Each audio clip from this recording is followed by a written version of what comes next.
Welcome to another episode of the Cutting Edge Podcast. Today we have Brandon Wamsley as a guest, and we're very glad to have you. I know you come all the way from Colorado to come see us on some business, and very excited to talk with you, and glad to have you. Yeah, excited to be here. Thanks for the invite. Yes, sir.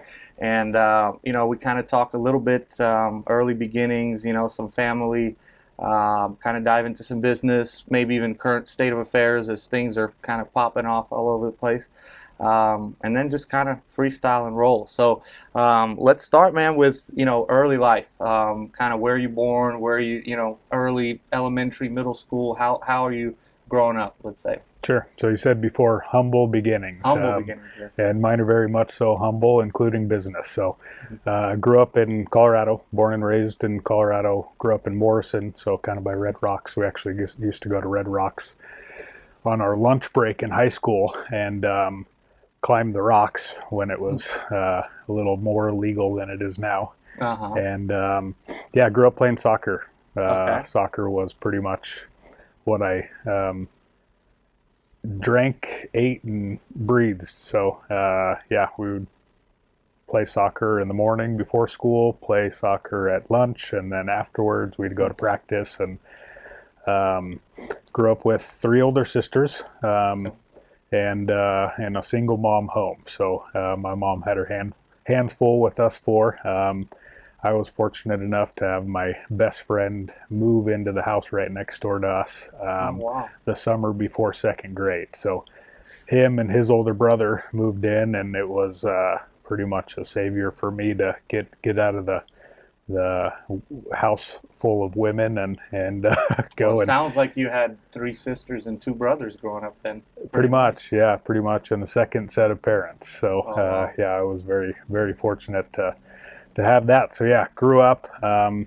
Soccer was pretty much everything. We rode our bikes, and back in those days it was you stayed out until the street lights came on, right? And then you went home and avoided getting into trouble. So when you could, right? These days I would never let my child far by themselves. Definitely depends on where you're raising your kids for sure. Right. Is a big factor there. But it's a little different world than maybe where you are, you would maybe. Right? It may be more common there. Yeah, even so, this was almost 40 years ago now. So not to age myself, I'll be 40 this year, but same. Yeah. Or okay. I am, I guess. Yeah. Okay, yeah. So anyways, kind of had a little bit of a rough upbringing. Single mom, parents got divorced when I was 8, and mom was everything, and she ended up actually passing away my senior year of high school. So that was a little bit of a challenge to navigate when you're a teenager and hormones and everything else. So was mom working a couple jobs, trying to keep everything going? One job, she worked in insurance, and worked her butt off to support us kids, and which was great. So and sisters are older. Yep, or all older sisters. So I was the baby and the only boy. So imagine that dynamic growing up. Yeah. So, basically, high school was a bit of a challenge, but made it through and started working in construction for basically better part of a decade.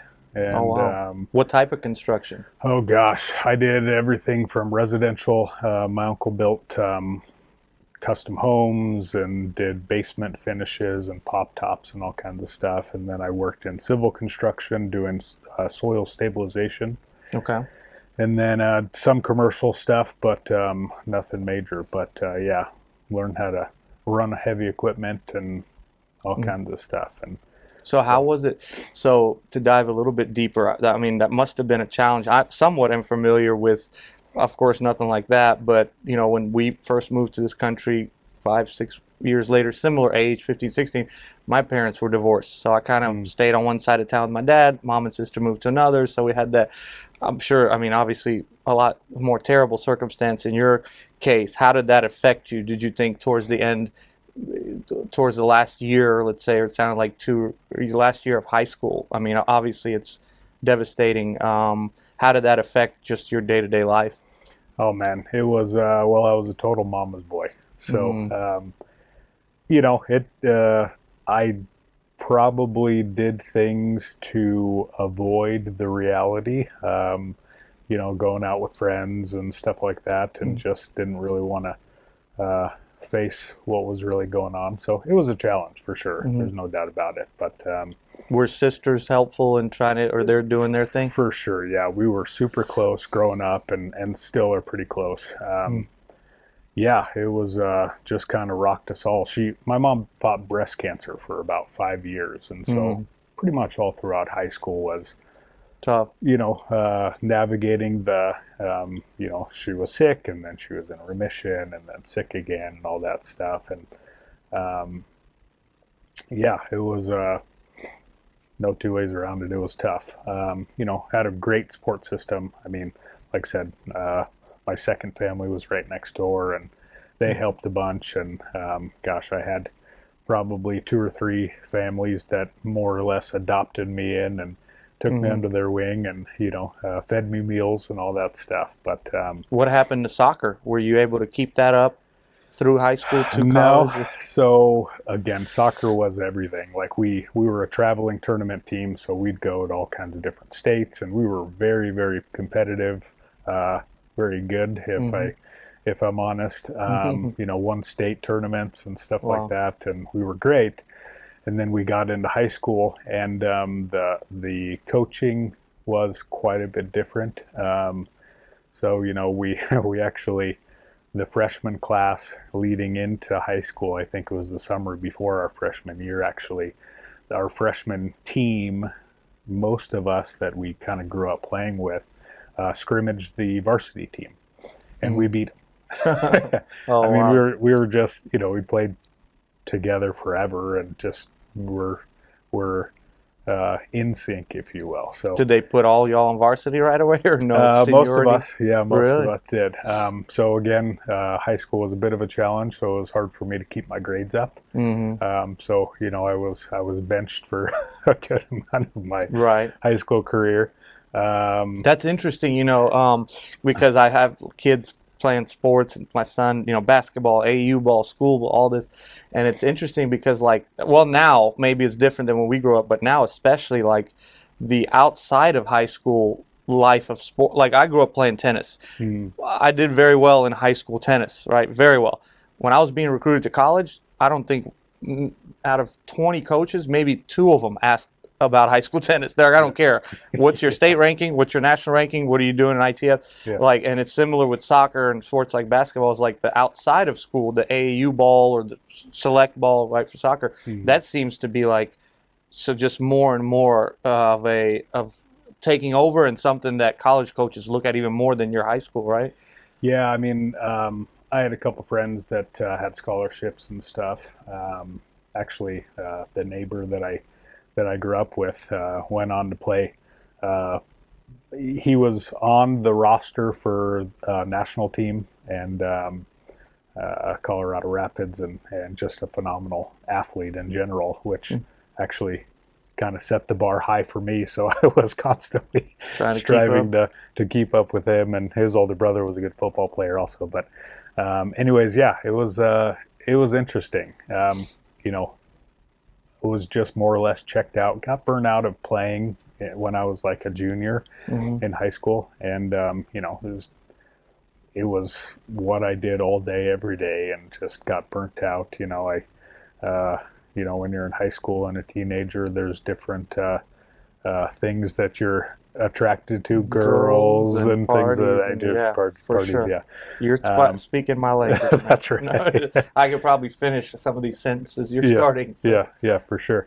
Like I said, got thrown into the work world, the real world, at a young age, and but man, I'll tell you what, some of the lessons learned and just kind of building that foundation on how to work hard and earn your money and all those different things were trained at a young age, and I think have carried me through to today. So what would you advise a kid that maybe I have a friend who's got a program where he takes kids that may have some trouble or have some family things going on that maybe don't maybe have the opportunity to go to college, but they've got to get to work as quickly as possible, and so he's able to put them in the oil gas, in the oil field, or kind of introduce them and get them work. And so what would you give advice of a kid that, let's say, has a different kind of upbringing, but maybe is, just regular kid, but has some interest in college, but also has maybe a little more interest in just going out into the workforce? What would you advise now? It's different than we were coming up. Now, how things are. What would you advise that child? Man, pay attention. Be teachable. We'll get into that probably a little bit later on how I got into the oil and gas industry, but be teachable, pay attention, show initiative. If you could train this, I would say be a critical thinker, right? Think on your feet, solve problems before they become problems, and all these things you can start to do at a young age, whether you're mowing lawns or whatever the case may be. It's just building that foundation of listening and being the go-to guy for the boss. All the things I'm hearing you say, and I'm listening to what you're saying, and I've got college education here, and I've got get out there and experience and work. Almost everything you said is over here on the right side. Yeah. You're doing a lot of that in the work experience, not so much in college. Sure. Yeah. For me at least, obviously I didn't have the greatest opportunity to have a formal education. However, I could have done that, got loans and stuff like that. The people talk about the school of hard knocks, right? And Jay-Z, it's pretty cliche to say, but however, there's a lot to be said about, just going out there and grinding and figuring it out on your own and learning as you go and all that stuff, because either way you're going to have to do that before or after college, right? Whether you go or not. So, right. Just learning those skills and building that foundation at a young age is going to kind of help you be in a position to excel and grow in your career. So. Nice. Well, so sounds like we're getting past the teens and somewhat into the 20s, and I know you kind of mentioned you've went through some difficulties there, and then you're working construction. So at which point do you kind of start to look in other directions and say, well, do I want to do construction for the rest of my life, or do I want to start looking for other opportunities? And then maybe if you go into how did those opportunities finally come, and you start to work in the oil and gas field? Yeah. I was kind of new the lifestyle that I wanted. Just wasn't quite sure how I was going to get there. So like I said, I worked for my uncle for quite some time. And my uncle had became friends with a guy that used to kind of be a senior executive at an oil and gas company. Okay. Knew about his success, and my uncle had actually become friends with him because my uncle was building custom homes for this guy after he had retired from the industry. And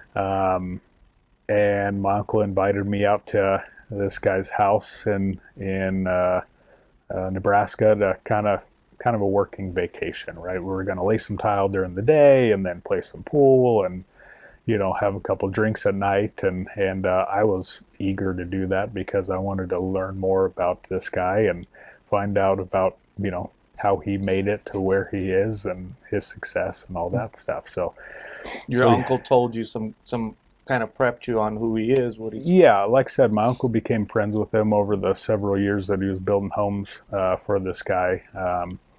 And I was like, yeah, I definitely want to go out and do the job, and sounds like a great opportunity to kind of pick his brain and figure out how he made it to where he is. Did you have an earlier, before that, life mentor at that point? Because I think that's very important, right? Is if you have someone in your corner, someone teaching you, someone that wants to see you succeed. I guess maybe your uncle, but anyone else up until that point? Not really. I mean, my uncle for sure. There was people in and out of my life. like I said, I basically grew up without a dad, so I was always kind of looking up to male, role models and stuff, and kind of getting snippets throughout my upbringing of, I like how this guy does things and not so much this guy, and that sort of thing. So no real mentor that I could always turn to and say, okay, in business, what do you do next? What are the next steps? What would you do if you were in my position? That type of thing. And you're saying dad was not in your life necessarily? He wasn't. He was in and out for the most part, but pretty sporadic. Do you speak to dad now? Is he with us still? Yeah. So my dad had some substance abuse problems, and he ended up passing away. Sorry to hear that. 11, 12 years ago now. Okay. So yeah. How did that? How would you say? And I know we'll go back to your guy there, and with your uncle. How would you say your father maybe not being in your life so much, and just sounds like, gosh, both parents kind of passing early. How would you say that influenced you or motivated you into kind of? Yeah, influence for sure. Like I said, you desperation leads you to do a lot of things, and fortunately, in my my path led to me just being gung-ho on making a name for myself and kind of, disrupting that generational, thing. So yeah, definitely influential.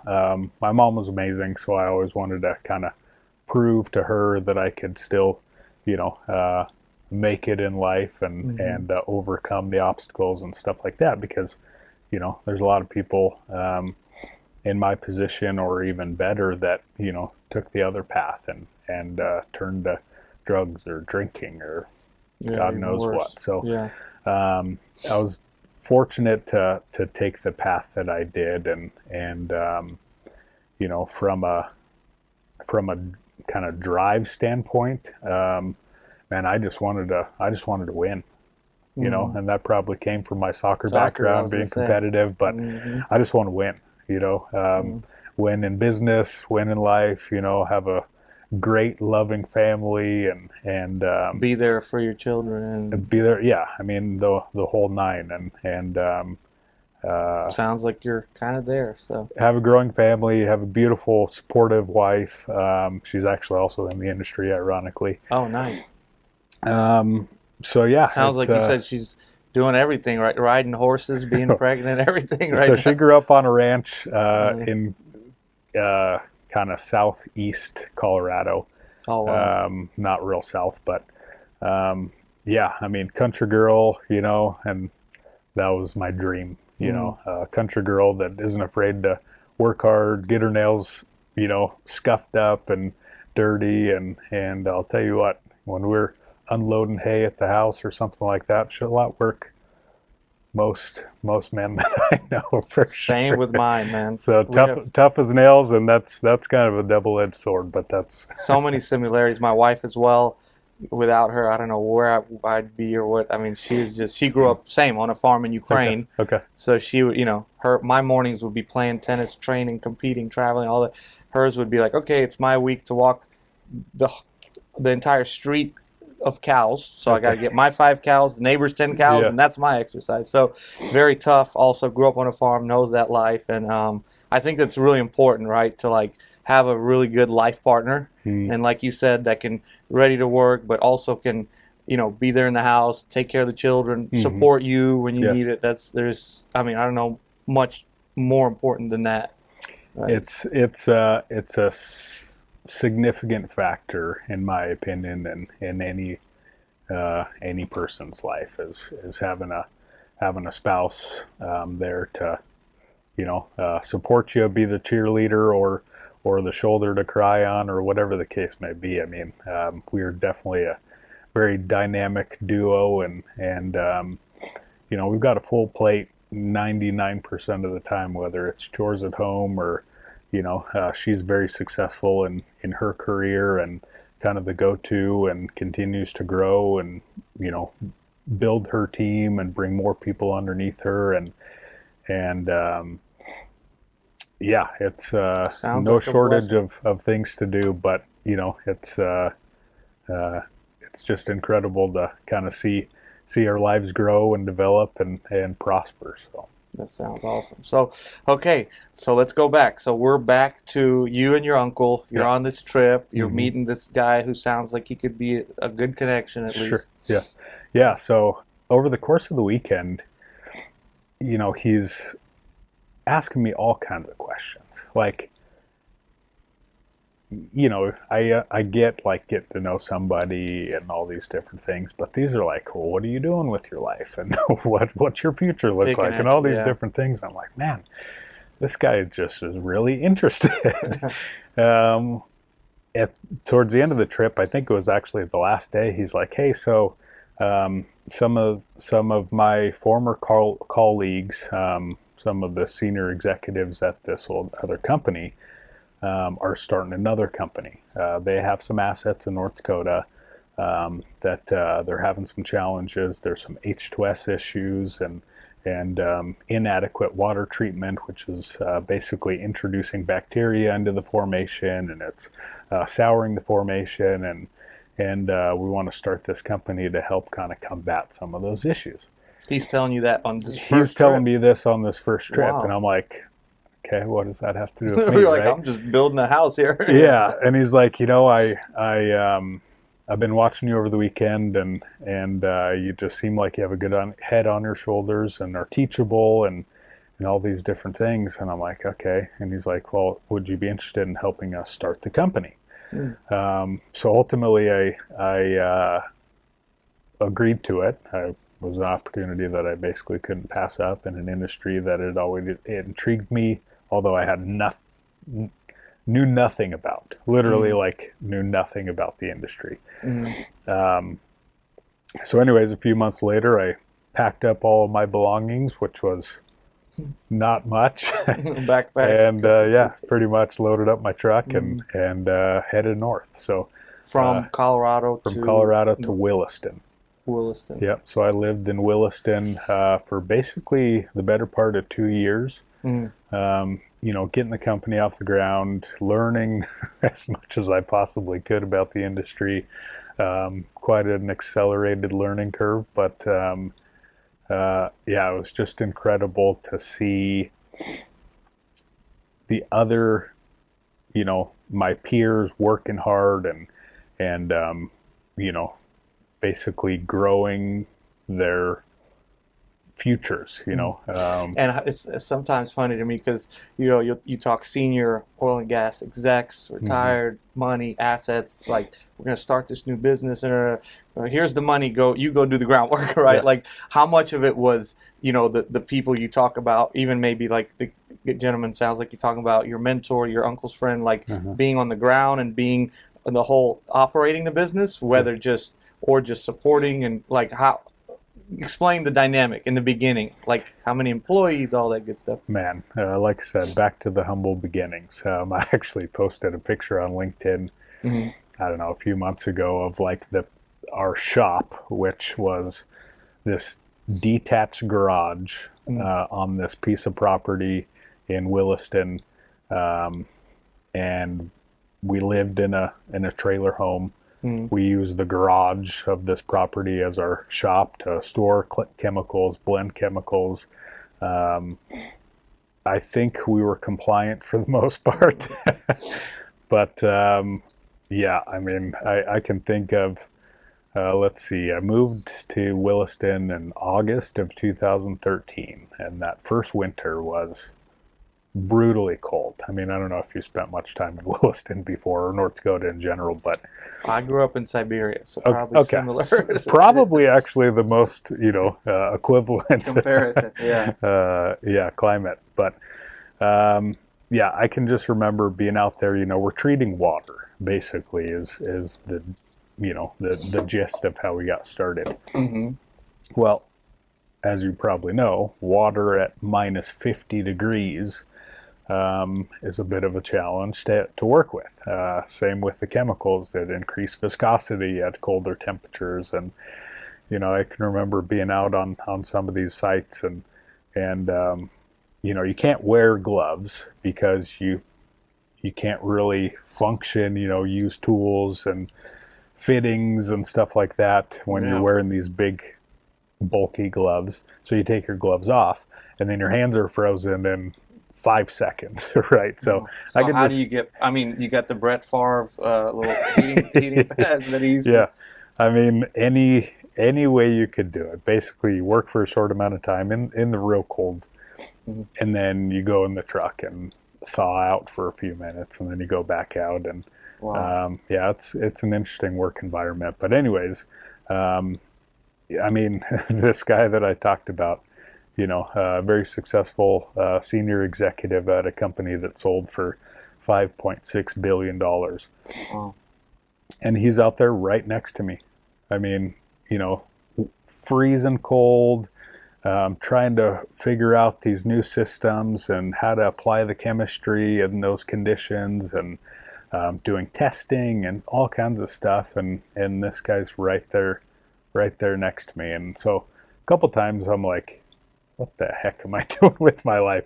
And then I look at this guy and I'm like, well, there's got to be something to say about him willing to be out there working alongside me, teach me as much as he possibly can, when I know that, or I'm pretty sure that he doesn't have to do that. So, that really inspired me to just keep pushing along, and you can always warm up later. Right. Yeah, you probably thought, well, what the heck am I doing? But if he's right here doing it next to me, then So what would you say maybe during that time, or even now, is like one habit or one routine that you try to practice or experience maybe on a daily or weekly basis that helps you kind of stay grounded? For some people, it's working out, biking, running, whatever, right? Fitness, meditation, whatever. What is that for you, would you say? I'm glad you asked that, because for me, back to building the foundation and maintaining the foundation, it's a whole lot of things for me personally. I mean, my routine every day is very similar, and that's, for a number of different reasons, right? My alarm goes off at 4 or 4:15 in the morning. Wow. Wake up, say some words of gratitude, get out of my nice, warm, cozy bed, walk outside, get into my 47 to 49 degree cold plunge. I'm a cold plunge guy. I know. But it's overcoming that hard thing every single day. And the last thing that I want to do, especially in the winter time when it's 10 degrees outside, is walk outside from my cold bed, cold house, and get into that cold water. But so it's just these types of things. So, working out, like I said before, I have horses. So, the therapeutical value of really most four-legged animals, but horses especially, is tremendous. So if I'm having a hard day and battling Denver traffic, my 45-minute commute home, go out there and just spend some time with horses, work them or ride them or whatever is my mom is my outlet, if you will. My mom, so grandma to my children, grew up in Moscow, and she had kind of grew up well-to-do, and she competed. She had her own horse, did the whole thing, traveled, did the whole, so much so to where now my middle daughter out of my 3, Sophia, who really loves tennis a lot. So I thought she's, kind of following my footsteps. But my mom was like, a year or so ago, she's like, you know what, I'm going to get her, for her birthday, I'm going to get her like 10 riding lessons. And I'm like, but she's kind of doing already tennis. I'm like, it's a pretty expensive sport. She's like, oh, I'll do it. So she started, and she loves it, man. She's horseback riding. But the reason I bring that up, I'm trying to think, like, I don't know of any other animal that's more beautiful to watch in motion other than a horse, right? Like a horse that's fully, or a cowboy riding, like that's just very kind of scenic, Yeah, nostalgic. I mean, it's, I always think of it this way, right? Like these animals are 1,000, 1,200 pounds on average, and you're a lot smaller than them, but they're just so willing. And if you can build that trust and kind of break through that barrier, I mean, these animals will do anything for you. And so if you can learn to, guide a huge animal like that, it's pretty empowering, right? It's empowering in different aspects of your life, and you're like, I can guide this thing to do whatever I want it to do,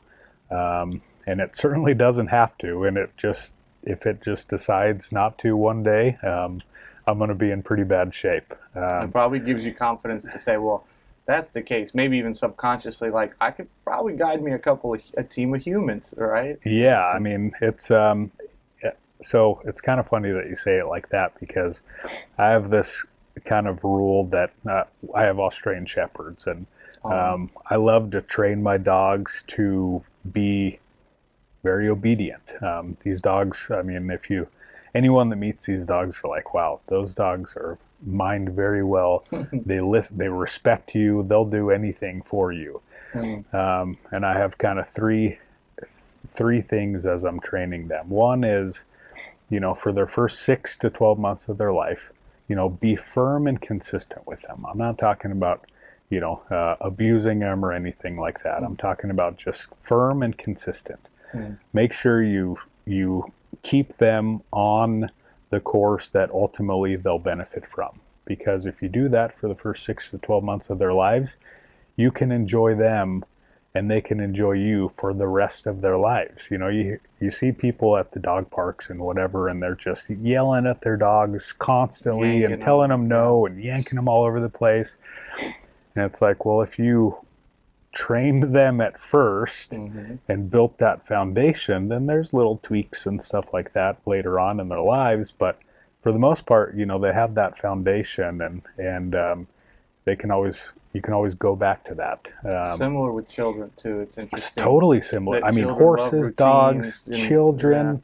Just teaching them respect, and if you no one likes to yell at their kid, and kids certainly don't like being yelled at. And so if you're constantly yelling at your kids and harping at them when you're out at restaurants all throughout their lives, I don't think, me personally, that's a very positive way to raise a family. But anyways. Well, talk about leadership as well. I think one interesting thing I'd like to know, I'm sure the audience would as well, is I know now that you're in a role of leadership and have been for a while. I'm not sure exactly how long, but what would you say? How have some of your leadership styles maybe stayed the same, and what leadership styles would you say have evolved for you in the last, let's say, 5 years? Oh, it's a constant evolution for me, right? I mean, I was running crews on commercial jobs when I was in my 20s, and a lot of these crew members were much older than me. I mean, twice my age or more. And so I learned pretty quickly that respect is a two-way street, right? You can't just say, well, go do this or else. I mean, you have to respect them, lead by example, never be afraid to show them what needs done rather than tell them, because if, just back to the example about starting in North Dakota and it being freezing cold, and the founder of the company is working right next to me. I mean, if you can constantly maintain that lead by example, and having that mentality of, well, I'm not afraid to do this, and if you need me to actually show you how to do it, and people look at that and say, well, if he's going to do it, why the heck can't I, or why shouldn't I if he's willing to do it, right? So it's leading by example is a big part of it, in my opinion. So, okay, so you're there at Flatirons. I think we kind of all can probably tell that you have a couple years learning on the go, getting things going. I'm sure you started to work your way up into leadership positions. And so tell me kind of the dynamics of your career starting out at Flatirons. I think you mentioned this gentleman was the founder, I guess being a part of that, and then growing and evolving into, I don't know exactly, but I feel like, you're pretty much running the company, or in some sense like that, into now, and to kind of give us a brief timeline of events of how it led you to this point. Yeah, so I started as a field technician, basically the entry-level position into the industry, at least from kind of in our space. Just worked my butt off, continued to ask questions, and I was just kind of starving for growth and you know, and more.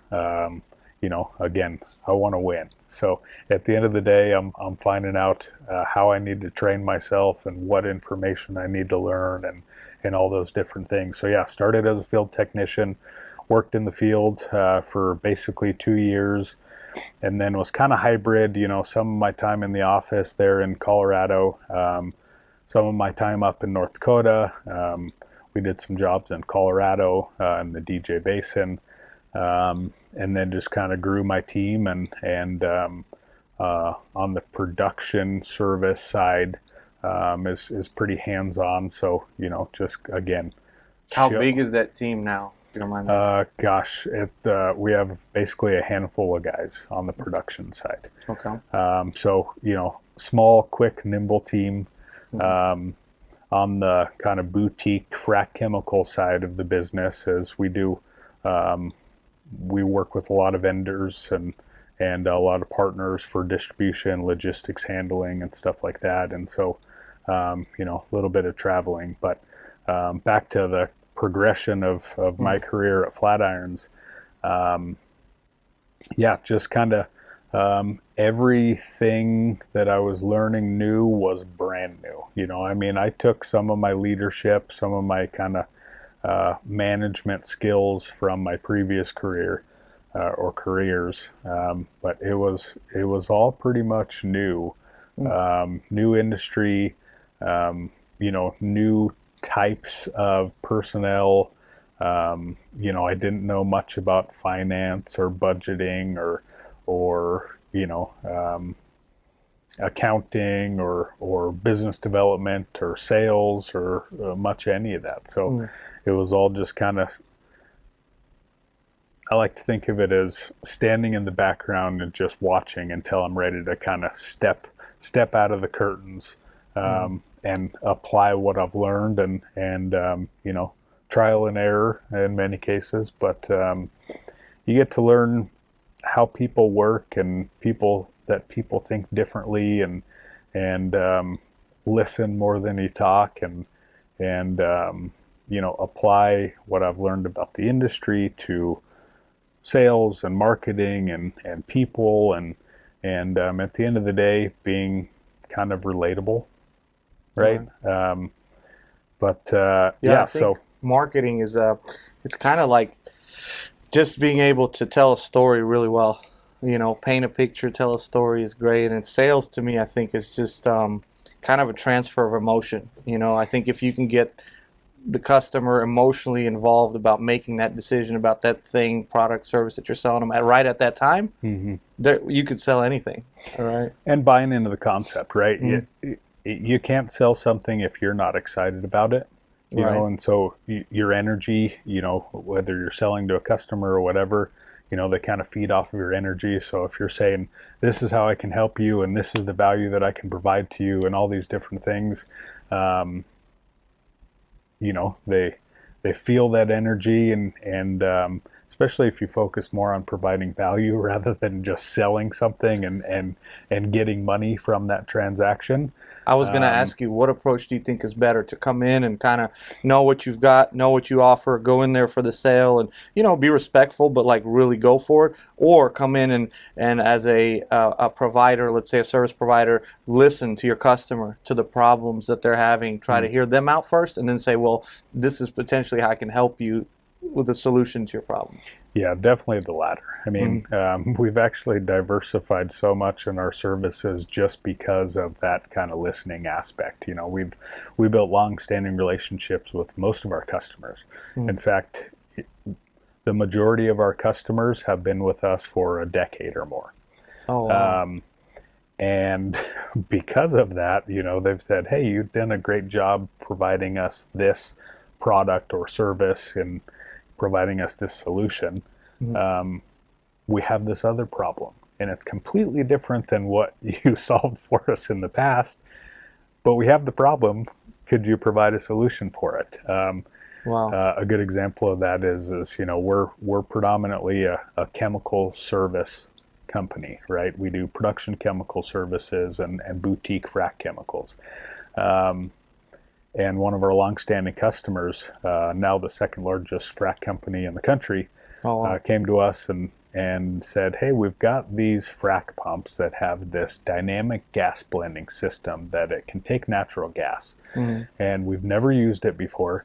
You know, we have the kit on these pumps. We've never used it. If you can provide us the gas and basically a technician that can help us learn how to utilize these systems on our pumps, that'd be fantastic. So, I mean, a huge step out of our main product or service line. We were the first company in North Dakota to provide natural gas to these dynamic gas blending systems on these frac pumps. That's awesome. And so did you have to hire out, contract other type of specialists to get this done? So we, kind of our sister company is a midstream company. And in fact, the guy that I was talking about, the founder, has an extensive background in midstream gas processing. He's built dozens of gas plants in his career. And so do we want to give him a shout out? Sure. Yeah. So his name's Ed Aback. You know, like I said, he's a midstream guru, gas processing guru. But yeah, so he knew a lot about gas processing. We actually have a midstream asset in Williston, a gas processing facility. And so we had this lean dry gas, and one of our customers was utilizing gas lift on their wells. And so we already had the infrastructure to take this lean dry gas and run it back to the well, that we can reduce the pressure and feed it into these dynamic gas blending systems on these frac pumps. So we took a lot of our knowledge that we already had. We subbed out some of the work initially because they had the equipment available to provide this service in short order. And yeah, it was a successful program for the first, really for the several months that we ran it. And again, just an example of how we've just listened more than spoke, and the customers presented opportunities. And really, I mean, we've organically grown mostly from that type of strategy. Almost 100% of our business today is from that. And it definitely sounds like you do quite a bit for the business on different sides. Sales, marketing, I'm sure, field work as well. But so do you have some type of, without getting too personal, I'm sure, you have a salary or however it is you make your money, but do you also have some type of equity or stake in the business? That way, if maybe there's a sale of the business or an exit, you get to we're always a lot more motivated if we know we got a little piece of the pie if they're towards the end. Yes. Good. No, I'm always curious because, people, I guess usually you got what? Salary, you can do commissions, and you can have equity, right? It's good to have all three, but sometimes so that's good. That's Sure. good. So I'm sure that's other than just doing great at your job, a motivating factor. Is it something, because you guys have been in business for a long time, you're a privately owned company. Do you guys have the kind of the foresight to go public or to go towards some type of an exit? I mean, obviously everything's on the table, of course, but is that the foresight of the business, or you're just operating? The future, who knows what the future holds. However, I don't think we have any aspirations in any sort of an exit or acquisition. I want to grow this thing as much as I possibly can. I'm an addict for knowledge and growth and learning. And so I want to learn about running a business that is at the level that we are right now. And I want to learn how to run a business after, ideally we 10 or 20x the size of the company that it is right now. However, I'm not naive to know that at some point there's a potential that will exceed my capabilities of running the company, right? So at that point... Sorry, go ahead. I was just going to say at that point, definitely open to many options, but that's so far in the future. Who the heck knows what's going to happen? If you can quickly give me 2 or 3 big players in your space, like in ours, it would be your, our drill bits. It would be your NOVs, your SLBs, Baker, Halliburton. Who would that be in your space? Gosh, there's quite a few companies. I mean, I think of Champion X, Baker Hughes, JCAM. Up in North Dakota, there's a great production chemical treatment company, Credence, that's just exploded in the last few years. I think there's a group of local folks that put the company together and have an extensive kind of network of operators that they service. So those are probably the big ones that I can think of. I, by the way, want to give a shout out to our marketing company, Midnight Marketing, and definitely help us put together some of these podcasts. I know you've recently become business partners with Midnight, and so we love the crew over there. But what would you say if you had to speak to your not just audience, but to your existing clients, clientele, customers, maybe potential future customers, what would you say about your business or how you conduct business, or maybe the motto that you bring to the industry at Flatirons? Sure. So, like I said before, we're a solutions provider. So we're quick and we're nimble and we're small enough to where, whether it's a chemical treatment that you need or you just have this group of wells that you just cannot keep online, and there's tubing failures and all kinds of different things, and the big box companies, like I like to say, haven't been successful in providing a solution. That's where we really excel. We get in there and we do all the research that we need to come up with a dynamic, out-of-the-box approach to provide that solution. I mean, we're so out-of-the-box type of company, whether it's our chemistry on the production side, on the completion side. There's just, we don't use on-the-shelf chemistry or strategies. So that's what I would say is if you have the same problem over and over again, regardless of the service provider, that's where we really excel, to come in there and find out what the problem is and how to solve it. Awesome. Well, definitely, if you guys are in the space, go check out Flatirons and contact Mr. Brandon. So let's go to a couple of some quick hitters, as I like to call it. It's a kind of a newer segment that we're trying to bring into our podcast, and it'll kind of be a pick one out of these 3 or 1 out of 2 kind of deals that we like to ask towards the end of the episode. So or some of it may be like a quick answer. You do your thing, however you like. Yeah. So let's go with let's see. What's the first thing you do when you get on a field site or to the field site? Look at the windsock. See what direction the wind is blowing. Okay.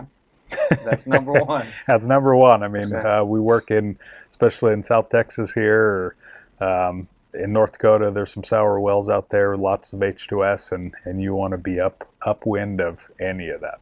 Okay. Okay. Coffee on the go or energy drink in the truck? Coffee on the go, although I'm not a coffee drinker. I actually drink a coffee that has less caffeine than decaf does. But it's kind of a natural herbs and things that give me natural energy instead. Sounds good. Okay, most used app on your phone during the workday? Oh my goodness. Most used app. LinkedIn probably. But I'll tell you what, ChatGPT. Like 2 months ago, I started using ChatGPT, and it's addicting. By the way, yes, it's on both business and personal, but I meant to ask you this now. Thank you for bringing it Yeah. up. How do you guys, how have you, or how do you plan to implement AI at Flatirons? Man, we've been using AI from a data collection and kind of categorization standpoint for a couple years now. Oh, wow. But listen, it's 2025. If you aren't constantly innovating and finding ways to become more efficient, faster, better at every single thing that you do, You're going to get left behind. you already have been left behind for sure. Yeah. So, so many different ways. I'm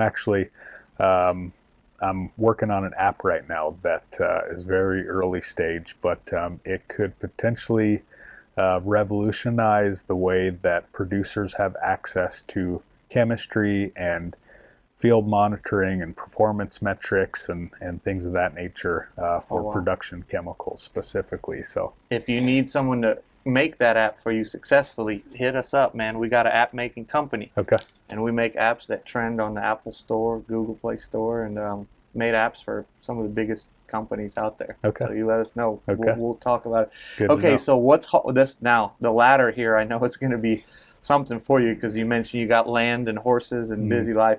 So what's harder, wrangling field logistics or weekend yard work? Mentally or physically? Mentally. Let's say all three. In sports, you have your mental, your physical, and your technical. Right? Yeah, I'll tell you what. It's there's no shortage of chores back at our place to do. So physically, weekend chores for sure. But yeah, I love being mentally stimulated. So any opportunity that I can get to challenge myself and learn something new, I'm all for it. Awesome.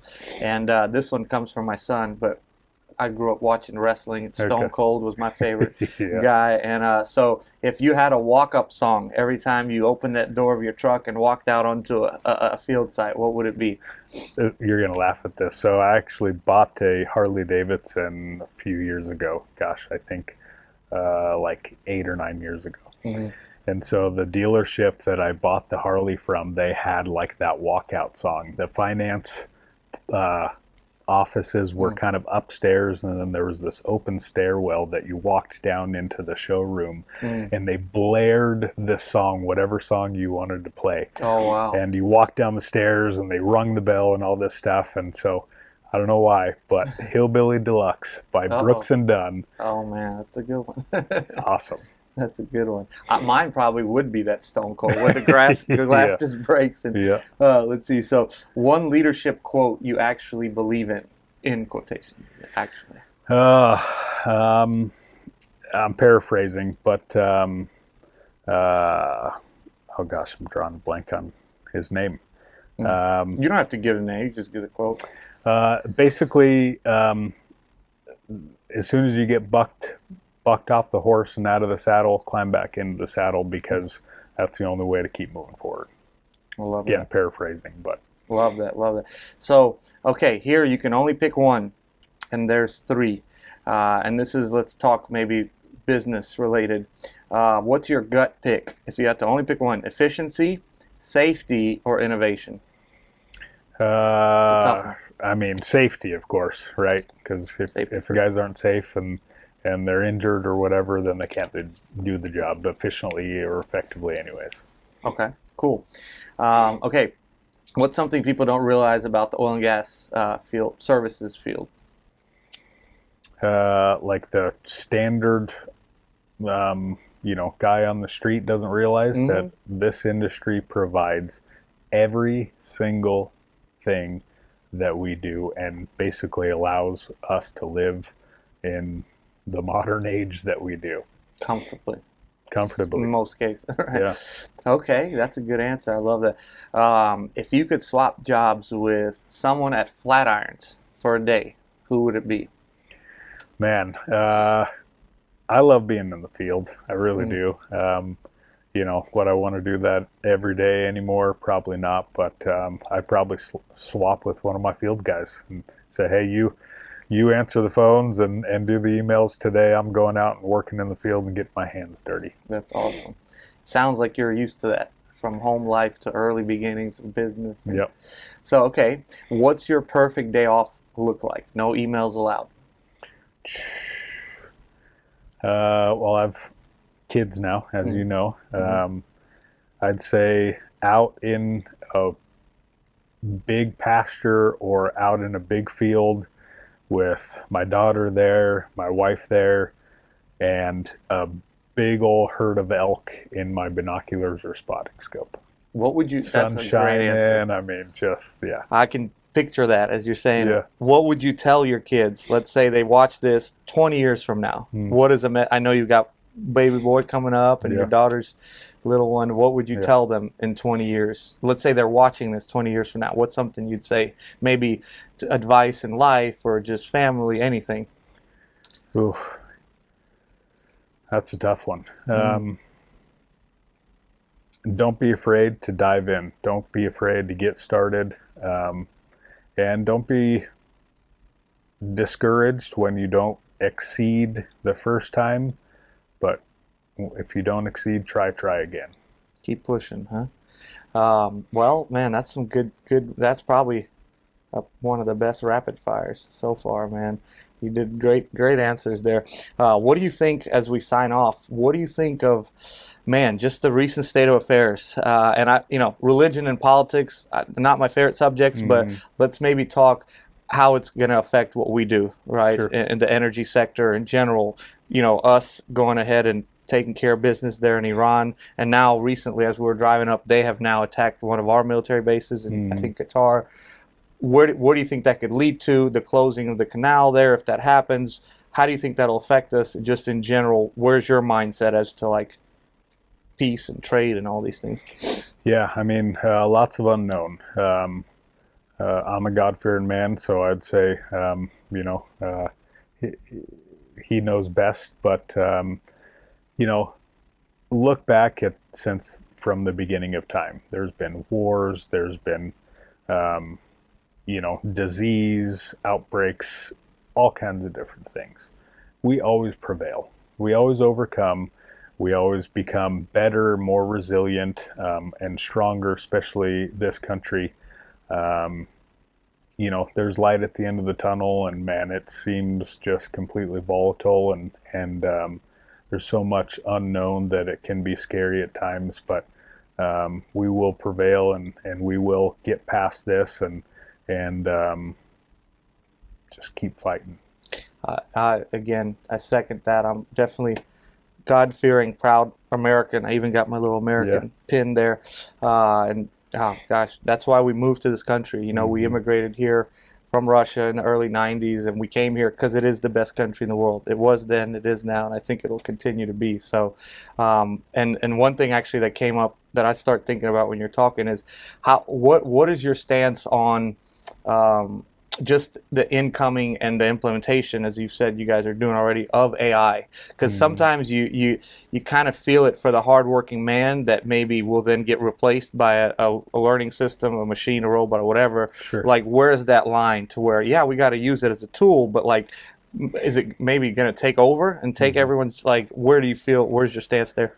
I mean, it's inevitable, right? So embrace the future is what I would say. But being kind of a blue collar guy, at my core, but also recognizing that, everything at some point becomes obsolete. So you continually have to get better yourself, adapt to new skills, learn more, move into a better position. And so I would say that if you're not doing that currently, you have to start right now, because if you don't, you'll get left behind, just like we were talking about before with business and AI and the evolution of things. You just have to keep learning and reinventing yourself. Okay, and then last but not least, where can people catch you as far as what are your plans maybe for the rest of the summer, July, August? Where are you going to be, maybe a conference or two? How do customers, maybe new customers, get a hold of you guys? Website, email? Can you shout some of that out? Absolutely, yeah. So my summer is a little a little crazy right now because we've got our second child coming due here in the next couple months. So I don't have many big travel plans in the near future. However, you can find us at the Flatirons Chemicals page on our LinkedIn. You can find us on flatironschemicals.com. Those are probably the two main kind of avenues into our world. Yeah, either one of those two. Flatirons Chemicals on LinkedIn, we are becoming more and more active. And we've got some exciting stuff coming, content and projects and stuff. So yeah, keep an eye on it because there's some pretty neat things coming down the pipe. Awesome. Well, I know you've got exciting, baby boy coming, opportunity to raise that little man like you know, I know you want to. Yeah. And so that's the most exciting thing, obviously, is having a child. And good luck with business. And I know you're going to do great, proof to where you are now, what you've done. So thanks for coming out, man. We enjoyed having you as a guest. I appreciate it. Awesome.